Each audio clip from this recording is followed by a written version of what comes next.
दोस्तों ये जो एप्लीकेशन है वो यूआईडीआई के द्वारा लॉन्च किया गया नया आधार एप्लीकेशन है। देखिए इस एप्लीकेशन का इस्तेमाल वो लोग करेंगे जो कहीं भी होटल्स विजिट में जाते हैं या चेक इन में जाते हैं, वहाँ पर आधार की ज़रूरत होती है। तो वहाँ पर फिजिकल आधार आपको अब देना नहीं है और ना ही आपको कोई फोटो कॉपी देना है। इस एप्लीकेशन को लॉन्च होने के बाद लगता है कि आधार कार्ड की मिसयूज़ बहुत कम होगा। जहाँ आधार कार्ड की ज़रूरत है इस एप्लीकेशन से वेरीफाई करके आप अपना ID शेयर कर सकते हैं। लेकिन सबसे बड़ी बात है कि अभी जो ये एप्लीकेशन है वो अर्ली एक्सेस में लॉन्च किया गया है और अर्ली एक्सेस फेज में इस एप्लीकेशन को आप इंस्टॉल करके इस्तेमाल कर सकते हैं। अर्ली एक्सेस फेज में काफी ज्यादा आपको इस एप्लीकेशन पर एरर देखने को मिलेगा। जो सबसे बड़ा एरर है रजिस्ट्रेशन के समय, जब आप इस एप्लीकेशन को अपने मोबाइल फोन में इंस्टॉल करके ओपन करते हैं तो सबसे पहले परमिशन मांगा जाता है, आप दे देते हैं। देने के बाद आपको लैंग्वेज चुनकर यहां पर कंटिन्यू करना होता है। इसके बाद आपको अपना आधार नंबर दर्ज करना होता है ताकि आप यहां पर इस एप्लीकेशन में रजिस्ट्रेशन कर पाएं।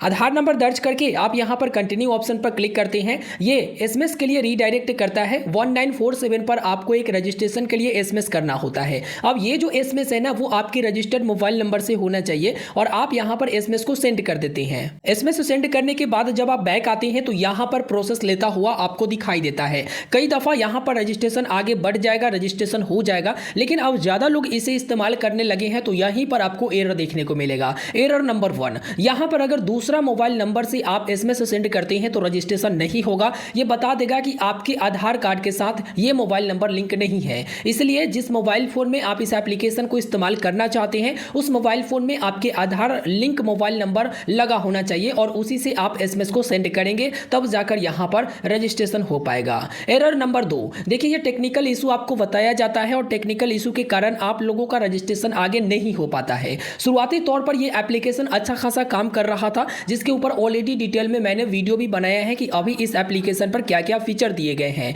लेकिन अगर ये एप्लीकेशन में एरर, आपको टेक्निकल एरर देखने को मिलता है तो वो नेक्स्ट अपडेट में ठीक हो जाएगा। वैसे आप एक उपाय कर सकते हैं कि एप्लीकेशन के डेटा को क्लियर करके उसके बाद फिर से इंस्टॉल करके आप ट्राई करके देखिए, क्योंकि हम लोगों के हाथ में है उतना ही हम लोग कर सकते हैं। बाकी इनबिल्ट एप्लीकेशन में कोई दिक्कत आ गई है तो उसे वही लोग ठीक करेंगे जो कि नेक्स्ट अपडेट में हो सकता है इसे फिक्स किया जा सके। बाकी आप ऐप डाटा क्लियर करके या फिर हो सकता है ये भी कि थोड़ा सा टाइम स्पेंड करके रजिस्ट्रेशन करके देखिए। अगर हो जाता है तो ठीक है, नहीं होगा तो नेक्स्ट अपडेट का इंतजार करिए। वैसे मैं आप सभी को ये कहना चाहूंगा कि ये एप्लीकेशन बहुत काम का होने वाला है। आप अपना चेहरा दिखाकर आधार कार्ड को डाउनलोड भी कर सकते हैं, जो कि इसी एप्लीकेशन पर नया इंटरफेस आपको देखने को मिलेगा, नया फीचर देखने को मिलेगा। इस एप्लीकेशन के बारे में थोड़ा सा जानकारी आपको दे देता हूं कि इस एप्लीकेशन में अंदर क्या क्या है और किस तरह से ये एप्लीकेशन आपके लिए उपयोगी हो सकता है। इस एप्लीकेशन में रजिस्टर होने के बाद आपको अपना फेस ऑथेंटिकेशन करना होता है, जिसके लिए आप यहां पर टिक करेंगे और प्रोसीड ऑप्शन पर क्लिक करेंगे। फेस स्कैन होगा, आंखों को ब्लिंक करना है, तब जाकर आधार वेरीफाई होगा।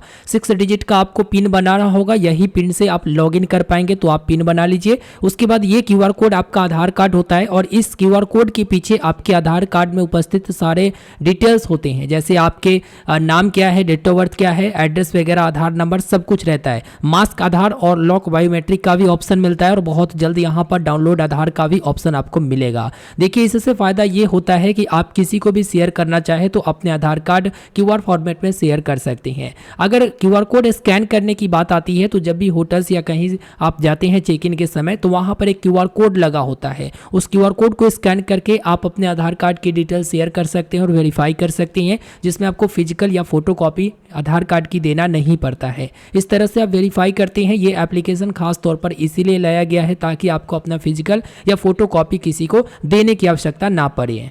तो दोस्तों आपने इस वीडियो में देखा आधार के नए एप्लीकेशन और इस एप्लीकेशन में क्या क्या फीचर मिलता है इसके बारे में। और एरर जो आ रहा है सिर्फ आपका नहीं बल्कि लगभग लोगों का आ रहा है, तो जब इसे ठीक कर दिया जाएगा उसके बाद आप रजिस्ट्रेशन करके इस एप्लीकेशन को इस्तेमाल कर सकेंगे। फिलहाल वीडियो को लाइक करके अपने दोस्तों तक शेयर करिएगा। चैनल पर नए होंगे तो जरूर सब्सक्राइब करिएगा। धन्यवाद।